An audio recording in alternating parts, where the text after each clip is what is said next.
So I guess right now it's time to start. It's exactly for GMT right now, and I'm really happy that we have this webinar today. I will start with the panelists. We have Kristel Kalling from Estonia, from Tallinn. She's in East Tallinn University Hospital, and ENT, and a wonderful colleague that we have known for quite a long time. And I've been very delighted to cooperate with her. And we have the speaker of the day, Professor John Rubin. John, he is a wonderful colleague and friend. He is a consultant ENT surgeon in University College London Hospitals, and also the lead clinician for voice disorders at the Royal National Throat, Nose and Ear Hospital in London. He's also honorary consultant of ENT surgeon at the National Hospital for Neurology and Neurosurgery, and he is leading there the voice and swallowing unit. John has been limiting his clinical practice to laryngology, chronic cough, and swallow disorders. So he is one to ask when it comes to voice and laryngology, and phoniatrics as well. John is also an honorary visiting professor at the School of Health Sciences in the University of London, and he's also an honorary associate professor in the Department for Targeted Intervention at University College London.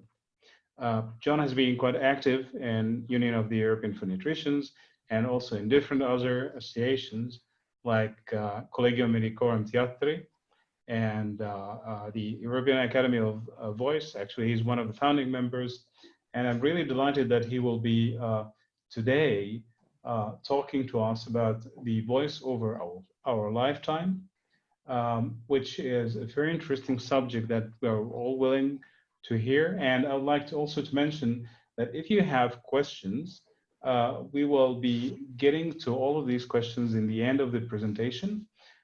You will see that down there in the ruler in the bottom of the Zoom application, you have the possibility to go to the questions and answers or to the chat and post your question there. And we will be getting back to all of these questions in the end of the presentation. So John, please go ahead. Thank you very much, Ahmed. Thank you, Kristel. Well, it's a pleasure to do this this webinar, or as we were saying, webinar.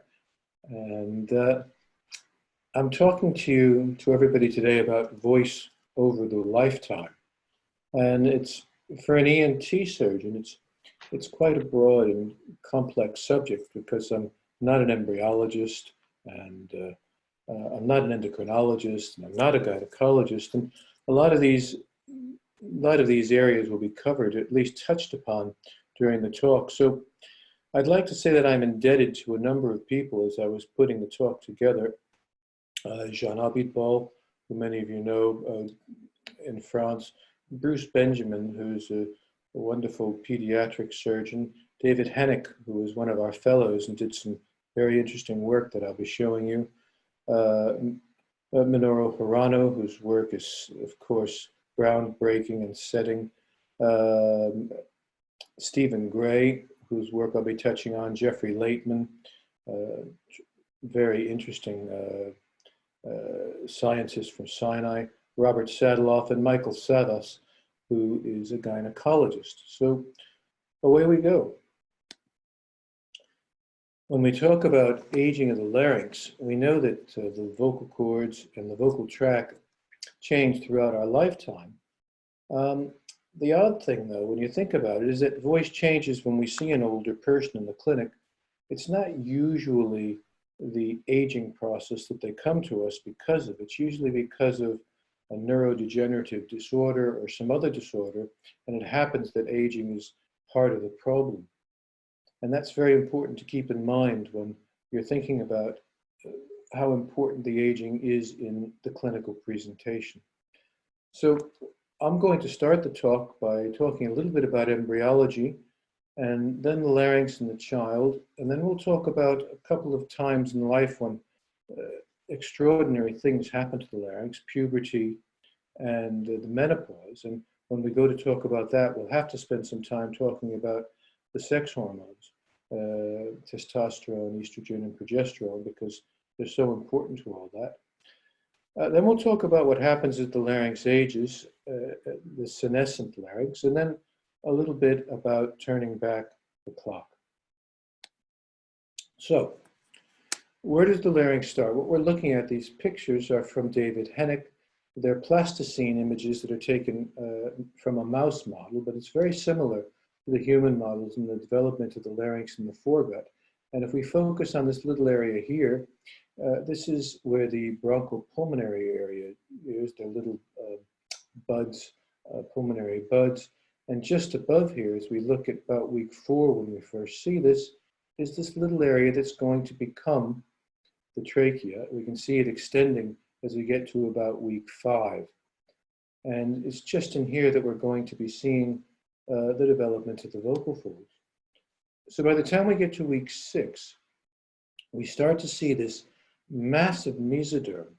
And embryologically, the mesoderm is very important because it's from the mesoderm that the cartilaginous and soft tissue structures develop. And so we have here this mesoderm that's going to form into the laryngeal structures, the laryngeal mesodermal enlage. And then what happens over the next couple of weeks embryologically is that it gets absorbed back and forms into identifiable structures. So by week 6 or by week 7, we can see a structure here. Here's the thyroid cartilage on both sides. Here we see the cricoid.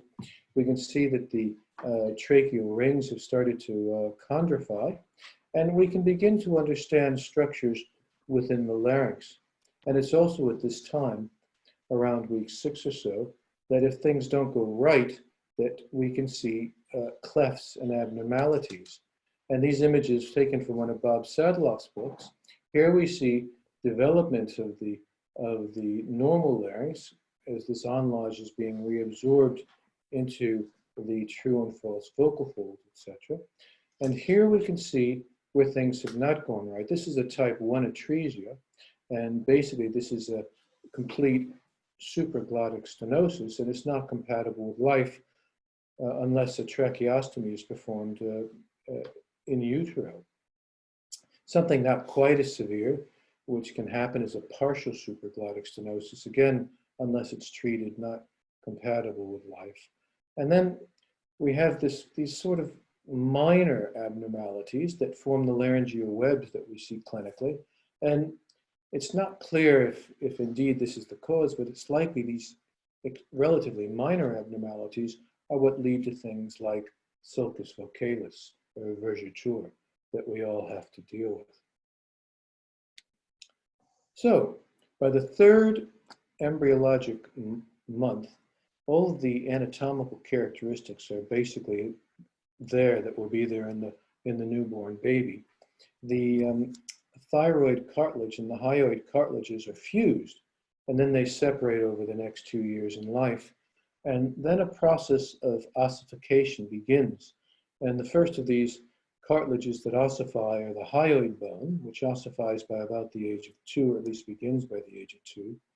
And then starting in the early 20s, particularly in male larynxes, we start to see rests of calcification, so that by the age of 65 or so, the larynx is pretty much calcified, except for the cuneiforms and corniculate cartilages that never calcify.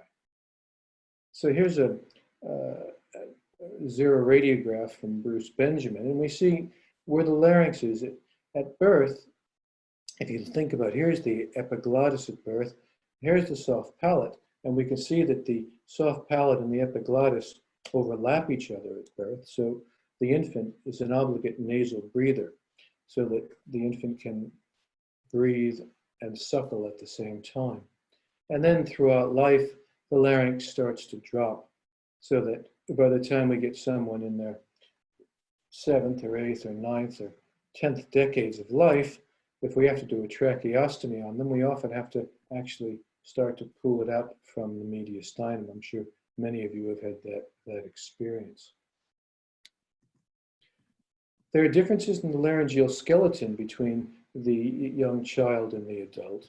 The epiglottis, for example, in the infant and the child is rather bulky and omega shaped. And oftentimes we'll see that until puberty, when it starts to unfold itself into the leaf-like adult epiglottis. Also, we see that the thyroid cartilage is much flatter than it is in the adult. And the angle of the thyroid, of course, changes abruptly once we go through puberty. And we see it's about 110 degrees to 120 degrees in young children. If we look at vocal tract and vocal fold lengths, the true vocal fold in the infant is about 3 millimeters membranous and 3 millimeters cartilaginous. So it's total about 6 millimeters in the newborn. And the birth cry is about 500 hertz. And this has some survival applicability. The ear canal has a curve, and the curve of the ear canal amplifies some of the higher frequencies. And it's probably involved in some of the bonding of the infant and the mother early in birth. Fascinatingly, until roughly puberty, the male and the female larynx grow roughly equally in size. So by the age of 8, the vocal folds have increased in size from 6 or 8 millimeters to about 12 millimeters in both boys and girls. And the mean fundamental frequency at that point is about 280 hertz. Then the larynx continues to slowly grow. So just around puberty, around 12, the vocal folds have grown to about 14 or so millimeters in length. And then we have the first incredible explosion that happens in our lifetime, which is the mutational burst, as the larynx is exposed to these high levels of testosterone. And during the mutational growth burst, there are enormous things that happen. The whole glottal plane changes a bit, and all the muscles increase in thickness and bulk, as does the epiglottis and the arytenoid cartilages. So that between about the age of 12 and about the age of 16, the male vocal folds have grown anywhere between 4 and 12 or so millimeters. So they've basically almost exploded in size. And the actual voice in boys drops by about an octave from about 260 hertz at age 12 to about 130 hertz at age 16. So you can easily understand why it's so difficult for boys during this time period to control their voice, and why it's not uncommon to have pitch breaks during phonation. Now, girls, of course, are exposed, their larynxes are exposed to testosterone also. And the vocal folds in girls also grow. Boys grow to about 20 millimeters or so by the end of puberty. Girls grow perhaps 15 to 18 millimeters by the end of puberty. And girls' vocal folds thicken also, but they only grow about 3 or 4 millimeters. So the female larynx, the vocal folds only increase by about 1/3 in size. And it's easier, by and large, for girls to handle this. Their fundamental frequency also drops, but it only drops from about 280 to about 220 or so hertz, the mean fundamental, and it's much easier to control this. So girls, by and large, don't have the problem that boys have during that time frame in maintaining a stable sound. Now, there's been a lot of interest, and Minoru Harano really led the group, but there are a number of other people who have looked at it. His colleague Sato has also done some tremendous work. And in the newborn, if we look at the actual developing ligament of the vocal fold, we know that by the age of 16 or 17, we have this incredible vocal ligament with 3 different layers, the superficial, middle, and deep layer of the lamina propria in humans. In newborns, we don't see that. What we see is this uniform monolayer. This is Harano's work, and you can just see this great massive tissue. And of all the ground substances, it's by and large hyaluronic acid. And Schweinfurth has argued that perhaps this is protective in some ways, because a typical neonate, a typical infant, a young infant, will cry 6 or 7 hours a day. And if you think about the amount of activity on the vocal folds coming together over all that time, it's astonishing that the vocal folds aren't damaged. And Hirano and Sato have also identified in the neonates these little areas called the macula flavi. And these are incredibly interesting areas. And Sato has considered that perhaps that, and they have these specialized stellate-shaped fibroblasts. And it looks like they maybe, he thinks of them as like the stem cells, the larynx, these progenitors of interstitial proteins. There's still a lot of research to be done on this, but it's a fascinating concept. And there's a lot of interesting clinical activities that we can take from this as we think about this. Now in infants, what Hirano identified was these fibrous elements extending from the macula flava into Reinke space. He also identified a large amount of an agent called fibronectin, and that has helped to support the collagen and supporting elastin deposition. So it's very important in the extracellular matrix to have this fibronectin. Now, when does the vocal ligament actually develop? And that's an interesting question. And Hartnett has found some changes very early in life, but clinically, around the age 4, there are some ligamentous changes. And by the age of 6 or 12, we see development of a 2-layer ligament. And when the 3rd layer comes, we're still not quite certain. And there's still room for research. So you may ask them, what happens to the speaking fundamental frequency once we've gone through this puberty, this spurt? And in women, and this has been identified in the Swedish population 30 years ago, there's a steady drop in the fundamental from about 220 to about 180 or 190 hertz, at least in the Swedish population. In males, the voice drops from about 130 hertz at 20 through about the 5th or 6th decade. And then we begin to see aging changes. And then as we get older, the fundamental goes up again. There are cultural differences, however, that need to be taken into account when we think about this.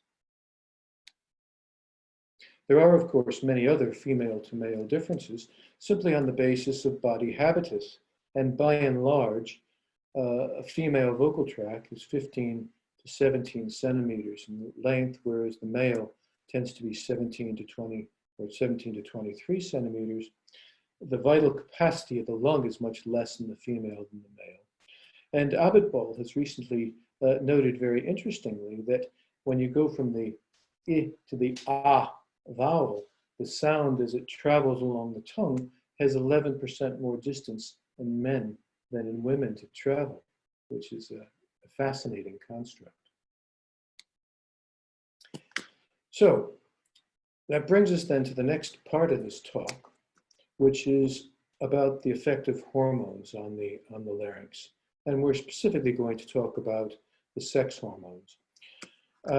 We know that hormones communicate with receptors from a far distance. So a hormone may be created somewhere in the hypothalamus or adrenal, but it'll react and it'll actually have an impact on very distant cell walls and distant nuclei. What we're going to focus on then is testosterone, estrogen, and progesterone. And as we do that, I want you to focus on the actions, which I've put down here.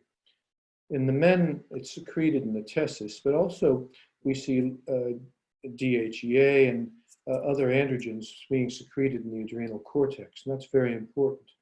In females, testosterone is secreted in the ovaries. Also, we see the adrenal cortex comes into play. But if you look down at the bottom of the slide, we see here that what the action of testosterone is really on proteins. And we see that it stimulates the protein development. We see in striated muscle, there's an increase in muscle volume. Fat cells are reduced, which is interesting. Glandular secretions are reduced, and overall, testosterone causes dehydration. Now that's very important for us to remember as we start looking at the effects of estrogen and progesterone. And testosterone does have a definite impact on the voice, and this has proven extremely problematic with more and more people doing bodybuilding and perhaps using testosterones. It's irreversible changes if you take enough testosterone, with lowering of the fundamental and problems with the standard deviation of the fundamental and loss of pitch control. It's very difficult to manage if you have these kind of voice changes. Now, estrogens are, and this is important to remember, they're actually synthesized from androgens through the enzyme aromatase. And sources, of course, are the ovaries, placenta, but there are also sources in the brain, in the breasts, of course, and in the fat, and in the skin. And I want you to remember that when we think about postmenopausal changes. Now, what are the actions of estrogen? Well, if you think of estrogen as being nourishing, from the standpoint of the mucosa, it thickens the mucosa. From the standpoint of fat cells, it thickens and it increases fat cells. It causes fluid to be held, and so we see water and sodium retention. And this is very important as part of this thickening and moisturizing process. It causes glandular secretions to be increased and thinned. And from the standpoint of cellular permeability, and this is important when we think about the premenstrual syndrome, this increases, so it causes fluid to leave the cells and basically to go into the extracellular space, into the interstitium. Now, progesterone works with estrogen together. And it's really, you can't think of one without the other. Progesterone is basically synthesized from cholesterol. And the source of progesterone, again, the brain is a very important source, and receptors. There are many progesterone receptors throughout the brain. The ovary, of course, the adrenal glands, the placenta. And as I say, it works very closely with estrogen. And whereas estrogen is proliferative and builds things up, progesterone tends to be anti-proliferative. And so from the standpoint of how it works, it decreases glandular secretions, decreases cellular permeability, and actually causes a diuresis. On the other hand, a sudden loss of progesterone causes a sudden increase in sodium retention. And let's take a look at the menstrual cycle for a second. The menstrual cycle basically has two areas. It has the development of the follicles and then the ripening of the corpus luteum. And if we look at what's happening, the orange line is estrogen, and the green line is progesterone. So we see an increase of estrogen to ovulation with a sudden decrease, and then a buildup again of estrogen, and then if pregnancy doesn't occur, a drop off. Now, if we look at progesterone, in the first half of the cycle, progesterone is flat. There's not really any progesterone at all. And then as we get to the corpus luteum phase, progesterone builds up, and then if pregnancy doesn't occur, it suddenly drops off, and then we have menses. So the premenstrual syndrome occurs, there's a sudden drop in progesterone in association with a drop in estrogen. And there is a psychological syndrome in the handbook called premenstrual syndrome. It affects 20 to 50% of female population. That said, though, voice changes from premenstrual syndrome tend to be uncommon. Singers tend to notice voice changes more than non-singers, however, probably because they're more sensitive to the sudden increase in edema. So Bob Sadloff actually coined the phrase laryngopathia premenstrualis 20 odd years ago. And what he noted was during this phase, because of this sudden drop off in the estrogen and particularly in the progesterone, there was a greater possibility for submucosal hemorrhage. And Abitbol, together with his wife Beatrice, who's a gynecologist, actually did smears of the larynx and the cervix and found that throughout the cycle, the smears from one looked surprisingly like the smears from the other. Pathophysiologically, Abramson identified in singers at this time period a small, sharp drop in the fundamental frequency. So I have a slide or two about the contraceptive pill simply because there's so many people and so many young women in the world who are using the contraceptive pill. With most of them have the combination of an estrogen and a progestogen. And we see that the most common one in the UK is what they call the second generation, which has slightly more androgen-like symptoms. And so this third generation, for example, Marvelon, has less androgen-like symptoms. More recent generations, for example, Yasmin, which has this special progestin, has very little in the way of androgen-like symptoms. So you might think that perhaps it would be particularly useful for singers, but there is an increased potential for deep vein thrombosis. So there's always risks and benefits from any medicine you take. And then there's this almost anti-androgenetic agent called Dianet that was developed in the 90s, which is very good and it's been used predominantly for skin, but it's also been used for the polycystic ovarian syndrome. It also, however, has an increased risk of deep vein thrombosis. There are various other types, but I won't dwell on those. The next stage that I would like to talk about, however, is what happens at menopause. And in Western Europe, menopause occurs about at age 50, with the climacteric occurring some 5 years before. And the effect of estrogen removal is substantial, with psychosocial impact, urogenital, dryness, osteoporosis, and some cardiovascular issues. But what about the larynx? And that's obviously a very interesting and important question for us. And we know that there are estrogen receptors in the larynx, as well as androgen and progesterone receptors have been identified also. And at menopause, there's a huge drop in estrogens, but androgens are still produced. So not surprisingly, you can identify changes, for example, changes in timbre, changes in brilliance, etc. There hasn't been that much research that I've identified on it, but a very lovely study by Co noted that there was substantial FO standard deviation variation between premenopause and postmenopause. I think it's still an area that's very important for research. Not surprisingly, people have looked very carefully at the possibility of hormone replacement therapy in the postmenopausal time period. The problem is, however, that the risk benefits have to be identified carefully.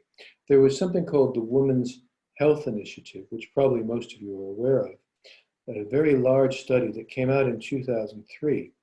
And this put a damp cloth over the heads of a lot of GPs to the point that they suddenly stopped prescribing HRT.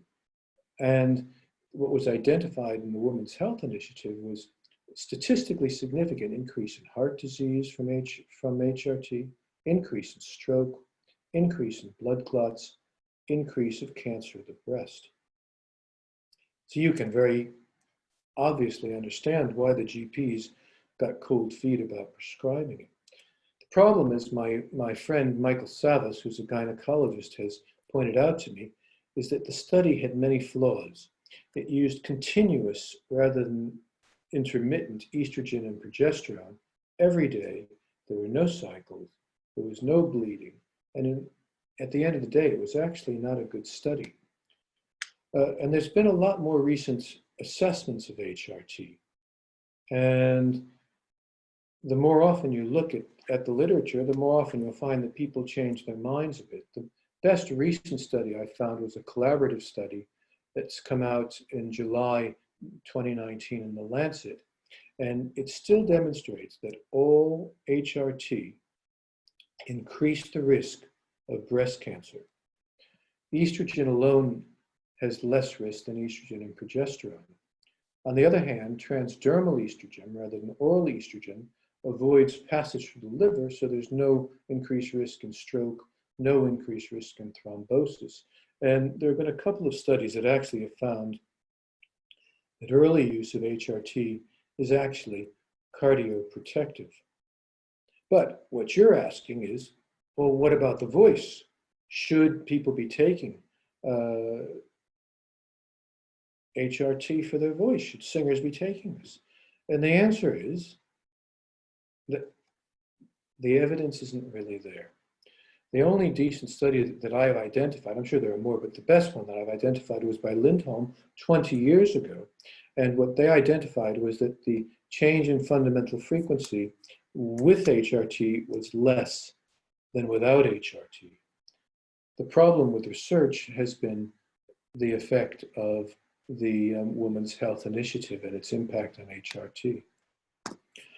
So if you're not taking HRT, what can you do? Well, one thing that can be done in those of us over the age of 50 or 60 who are interested in the voice is to put on a couple of pounds, a couple of kilos, because the key source in the postmenopausal period for estrogen is the fat cells in breaking down androgen into estrogen. What about alternative sources, plant estrogens?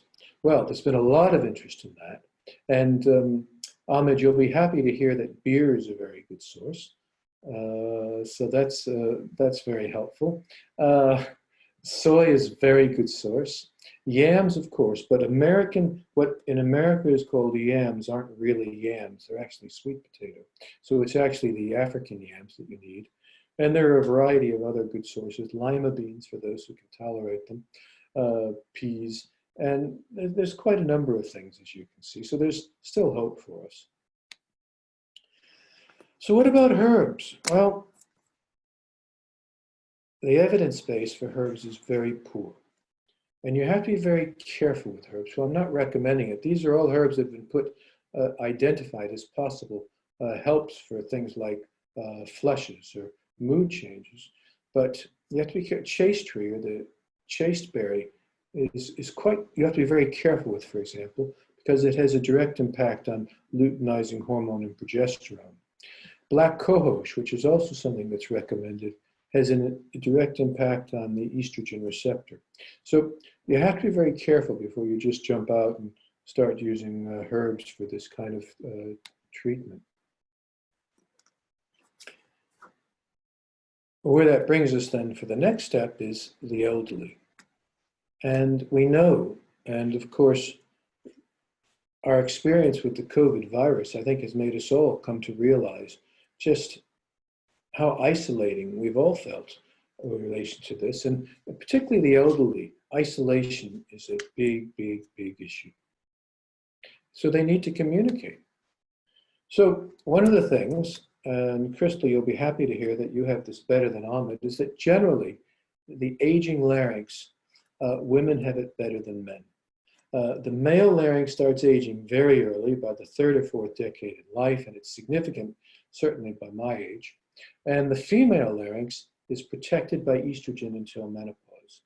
And then, for reasons that I don't understand, there's increased edema, particularly in the female larynx, that is quite protective from the aging process. Now we know that things happen to the vocal tract which aren't good, and the key issue to the vocal tract is the effect on elasticity and the effect on recoil. And that's what we really have to think about when we're thinking about aging in general. And between the age of 20 and the age of 80, basically our lung function test diminished by 50%.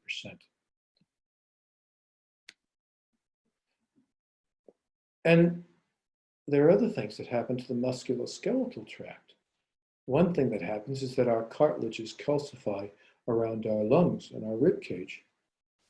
There are things that happen to striated muscle that's not good. There are things that happen to ligament that's not good. It's actually not too good getting old, but I suppose there are worse things. Now here's another zero radiograph from Benjamin, and just looking at the joints and the ligaments. And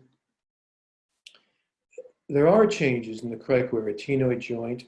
There are changes in the conus elasticus, but these changes by and large aren't so major that they really will have a big impact on the voice. There are changes in the vocal ligament that I'd like to spend a minute or so talking to you about. These are some lovely pictures of aging larynxes from Hirano. And if we look at this, this is really the key to fragility in the aging voice. The epithelium, not much change as we age. The superficial layer of the lamina propria becomes edematous, particularly in women. It's the middle layer of the lamina propria that really takes a beating, particularly in men, because the elastin becomes quite atrophic, particularly in the male larynx. And when we look at a picture of the male larynx in the next picture I'll show you, you'll see what an impact it can have. The deep layer of the lamina propria, the collagen thickens, but it also becomes disorganized and so becomes less functional. So here we see a nice picture. We can see the arytenoid processes well, but you see how the muscle is atrophied. You see how the ligament, particularly the middle layer, has atrophied.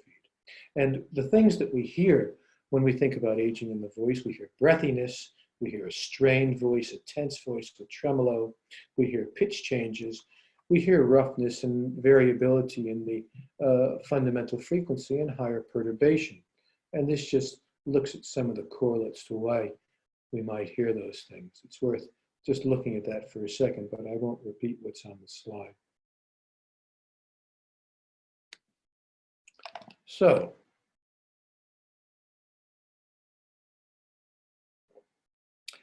what about, and this is the last bit of our talk, setting back the clock? Can you do that? Can you change the aging process?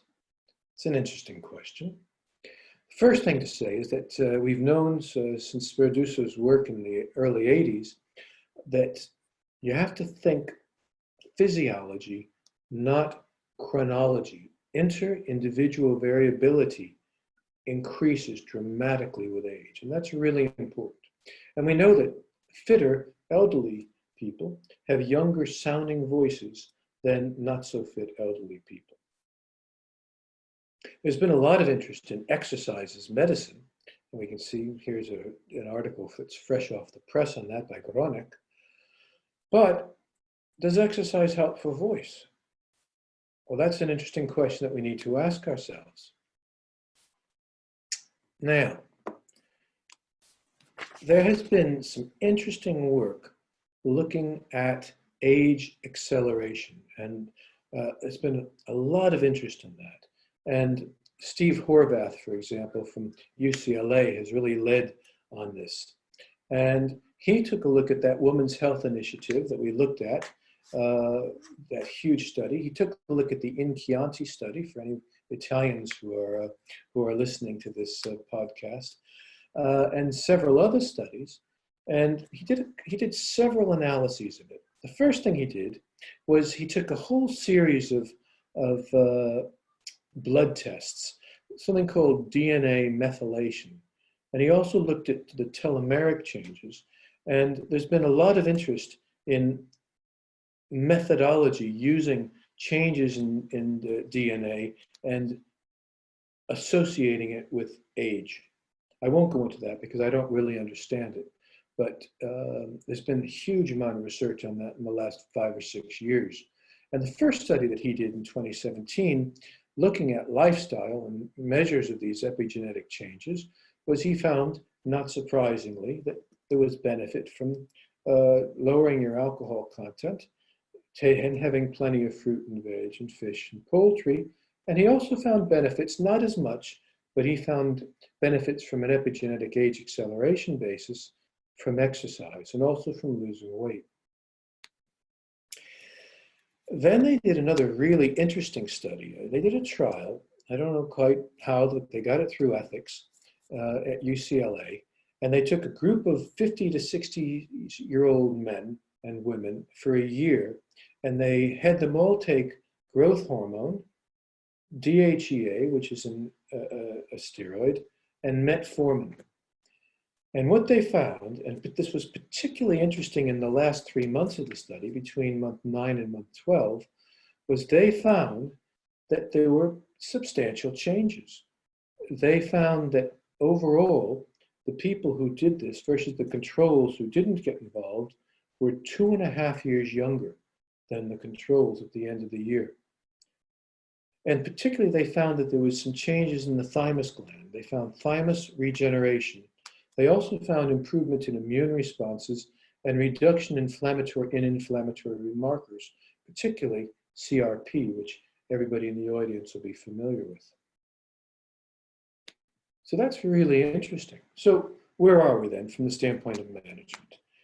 And all of this probably will make sense, but obviously we want to get out and exercise. We want to walk at least 3 times a week. From a standpoint of diet, we want to follow some of the ideas, have enough fruit and veg. There's been some interesting questions about whether you should reduce calories from time to time. I'm not that familiar with the studies, but there have been some modern studies suggesting that, maybe a 5-2 type of approach. Speaking and singing are certainly good for the voice. They're good for people with Alzheimer's. They're good in all sorts of areas, as we've discovered. Voice therapy for speaking voice and singing voice is probably helpful. Physical therapy is undoubtedly helpful. And, well, what about surgery? It's been 16 years since Bob Sadloff coined the phrase, the voice lift, to an interesting mixed response. And certainly in my patients who present to me, particularly my group of patients who are elderly with tremor, who have thin vocal folds also, I don't hesitate to build up their vocal folds to give them a better base. And I found in my own practice that this helps to give them a more stable and youthful sounding voice. So where I leave this then is when we talk about the voice and aging, is it in fact a physiological circle? That's it. Thanks very much. Thank you, John. This actually, I was just thinking that this is one of the best, if not the best presentation that I've heard on this topic. You summed up huge amount of information in 40 minutes in a wonderful way. I'm really thankful. Well, thank you. Yeah, I also would like to thank you, Professor, for your excellent talk. And I can see that we have few questions. But first, John, I think your video is frozen. Could you just refresh it? I'm sorry, Kristel, I'm having a little bit of trouble hearing you. Can you say that again? Yeah, your video is frozen, I am afraid. Maybe move back just a little bit from the screen. It's your the video picture on your side is not working. No, so I don't know what to do to make it work. On the left down side, maybe you can stop the video and start it again on the left down side if it works for you. But while you try to do that, we probably can go with the questions that we have. I've hidden myself. Let me see if I can find myself again. Mm-hmm. How do I unhide myself here? I can help you with this in a moment. Right now. And you've got my video. You have my video. You can hear me, can't you? Yeah. Absolutely. But that's fine. Maybe you can go with the questions. Yeah, All right, let's maybe. just, I'm sorry, I don't know if you can see me at the moment, but I'll be a voice in the void. Yeah. Lovely. Maybe I just read the first one then. Could you hear me now? No, Kristel, I don't know why, but I'm having trouble with your speaker. I'm getting a lot of feedback. How about Ahmed, Ahmed? Can you do that? Ahmed, is okay. I can go through the questions. So the first question is from Thaddeus, and Thaddeus is asking that during laryngeal development in the embryologic period, the vocal folds are fused and separate later, sometimes incompletely. Yes. What do you think about the vertical part of the free margin after separation of both vocal folds? Is it feasible that the epithelium there may be weaker than in the rest of the epithelium on the upper surface of the vocal fold? Maybe this can be the reason why polyps form there most often. You know, that's an incredibly interesting question. Also, why do sulcus form? We know the fourth and the sixth pharyngeal pouches are very involved in the formation of the vocal fold, and I think it's quite possible for a weakness to form. You know how when you pass a flexible scope into the postnasal space, you see the dimple in the back where the two sides of the pharynx form? I think that's probably why we get sulcus in this. It's probably a weak area. Of course, this is just guessing, that allows things like a polyp to form. The other thing we have to remember is that the vocal folds are a bit like a whip, and when they vibrate, it's the middle of the vocal folds that vibrate the most. And that's the area that's, I think, at the greatest risk from the standpoint of injury. And a polyp formation is an injury formation. I don't know if that helps, but it's certainly interesting speculation.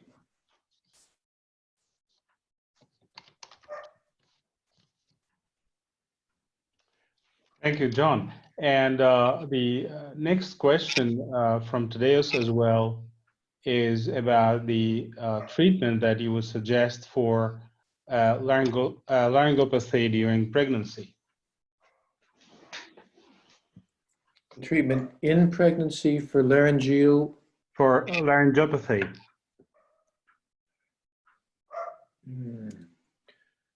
Well, we know in pregnancy that progesterone is quite high throughout. Of course, estrogen too. I think the key thing is steam and hydration. Yeah, okay. Okay. We have from chat also one question. The question is, tremor in elderly, especially in singers, is only a matter of vocal fold thinning or breathing support as well. Tremor, did you say? Yeah. Yeah, tremor. Breath support is extremely important. Mm-hmm. For sure, I think that's the key to, because we all have a physiological tremor of somewhere between 2 and 5 hertz, and it's a case of supporting particularly supporting the voice as we go up through the registers. Mm-hmm. Yeah. Okay, that brings me for the new question. Would you please share a few words surgical rejuvenation of the vocal folds? About rejuvenation of the vocal yes, folds? Yes. It's an interesting question. Yeah. That's such an interesting question. I think we're at the tip of the iceberg in learning how to deal with aging. If you look at the research on aging, particularly that that work that we saw about the DNA methylation that I spoke to you about, and looking at the various plasma proteins that are particularly affected by aging. People are looking at aging, but not just aging, looking at these kind of changes, DNA changes, epigenetic changes, in all sorts of areas of neurodegeneration, in cancer, and they're looking at novel techniques to reverse them, because a number of things seem to be reversible with drugs, with certain drugs. So I think in 10 years, we will see a massive amount of literature, particularly perhaps in areas like midbrain degeneration, substantia nigra degeneration, dopamine depletion, areas like that, in Parkinson type conditions. We're going to see a lot of focused treatments that will also have a side effect benefit of anti-aging. And whether we'll be able to apply that directly to the vocal folds, it's still very, very much early days.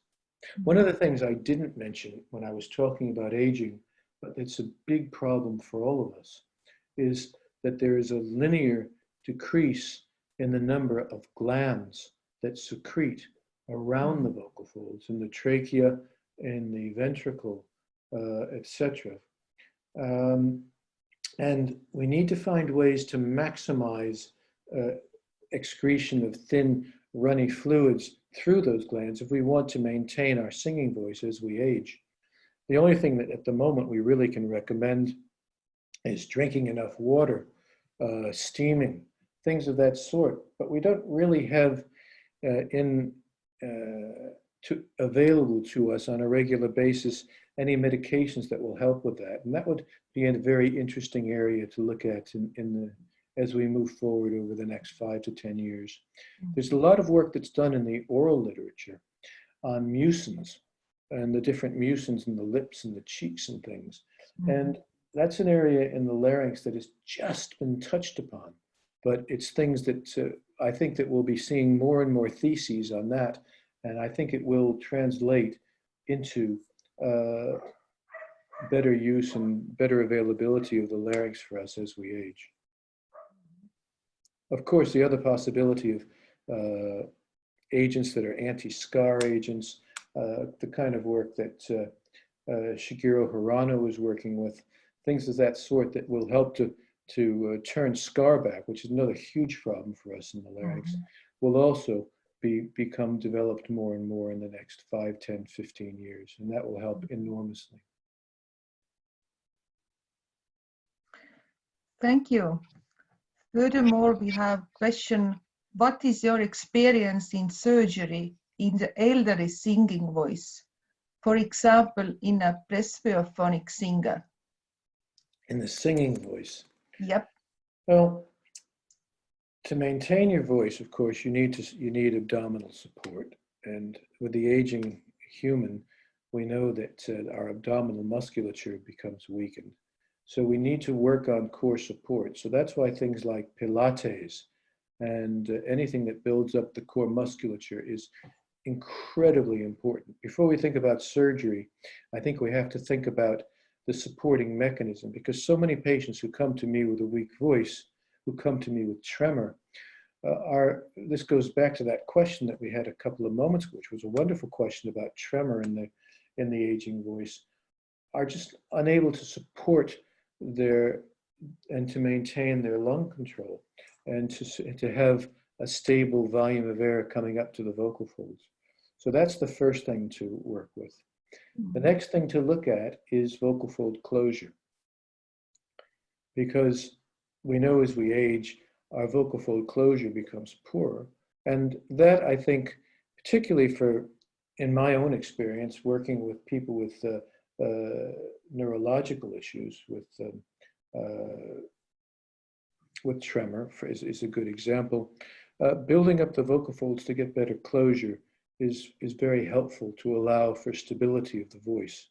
And it's only when you have that kind of stability that you can really look to really build on the singing voice if you don't have vocal closure to start with.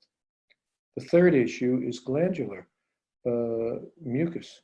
And that's another area that we've touched upon. And that's why steam and drinking enough water, steam through the mouth, for example, is extremely important. The laryngeal muscles, of course, weaken as we age too. And perhaps things like lax vox are very important for helping to build up those muscles. And that would be a very important port of call for anyone who comes to see me, and that I will then share with the speech therapists and the logopeds to help to build up those muscles. Because we have to think that the larynx is a muscle, like all other muscles in the body. The only thing we also have to remember is that if we compare the size of the thyroarytenoid muscle to the size of the rectus abdominis, I mean, it's so many logarithms smaller that you must work on the core supply and not just depend on the muscles in the larynx. Thank you, John. This was a very good and opening reply for us. One of the questions that come to my mind related to your presentation is that you talked about women having potentially more hyaluronic acid in the superior superficial layer of the lamina propria. And do you think that this may have something to do with the fact that most of the larynx edema that we see is among women?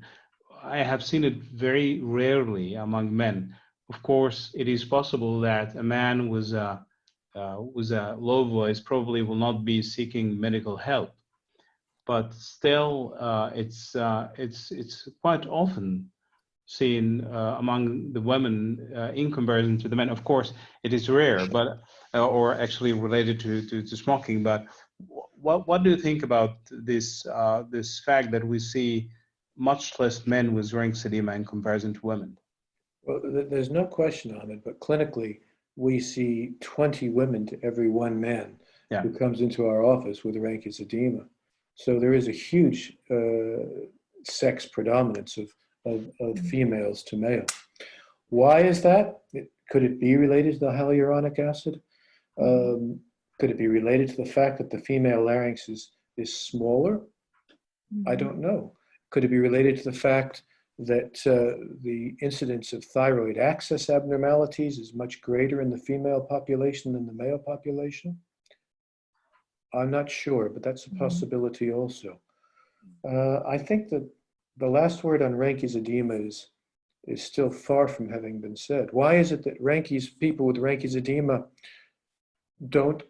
by and large, don't present with cancer, even though they have the same risk factors? I mean, we just don't know the answer to that question. And those are incredibly important questions. In fact, if we could in some way harness larynx edema or the genetic transformations that lead to it, it could have a huge impact on the aging voice and on the scarred larynx. And the scarred larynx, in many ways, is an even bigger problem than the aging voice when we think about irreversible changes to the voice in professional voice users. So I think that we're missing a key step that we just haven't quite figured out yet. Perhaps someone like Sue Thibault should take some of the material from the larynx and put it into a machine and use Tietz's technique of moving it X number of revolutions per second and build a scaffold of larynx material that we can then transfer to the extracellular matrix. I don't know. I think that's probably where we're heading. Thank you, John. We are about to close the session, the webinar. I would like to say that we are getting a huge number of comments sent to us thanking you for the presentation from different countries, from Italy, from Romania, from other countries, and also very good comments on the wonderful paintings and the artwork that you have in the slides. Thank you.